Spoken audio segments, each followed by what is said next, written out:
She worked as a housemaid for a wealthy foreign man in his 50s. Every night, she'd race from her chores back to her small, shabby house, where her 5-year-old son waited all day just to see her. One evening, her employer was hosting a huge party. "There will be a lot to do tonight," he told her. "Can you stay later than usual?" She hesitated. "Yes, sir, but my little boy is too young to be home alone in the dark for so long. He'll be scared." The employer smiled kindly. "Then bring him with you." She was so grateful. On the way, she told her son excitedly, "Tonight, I'm taking you to a real party." The boy's eyes lit up.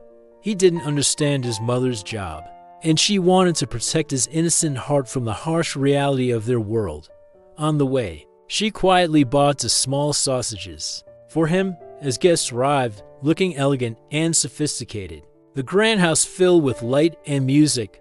The maid was busy, unable to watch her scruffy little boy. She worried he might disturb the guests. Finally, she found a solution. She led him into the house's spotless, unused restroom.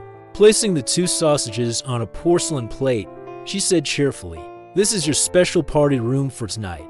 She told him to stay there quietly until she came. For him, the boy, amazed by the sparkling, sweet-smelling room, sat happily on the floor, eating his sausages and humming to himself. Meanwhile, the party was in full swing.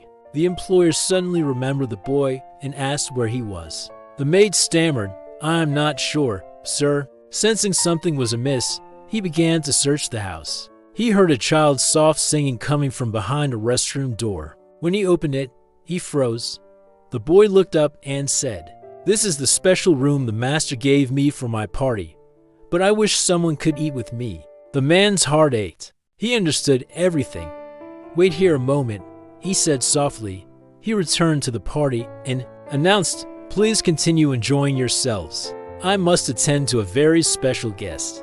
He filled a large plate with food, went back to the restroom, and knocked politely. "Shall we share this wonderful party together in your fine room?" he asked with a warm smile. The child beamed. They sat on the floor, eating and singing together. Soon, word spread. Guests came to the door, not to judge, but to join in. They sat on the floor, sharing songs and laughter. The warmth in that little room was more genuine than any toast in the grand hall. Years later, that little boy grew up to be a successful man. He never forgot to help those in need, because he carried a lesson deep in his heart, the memory of a compassionate man who showed him that true nobility isn't about wealth, but about kindness.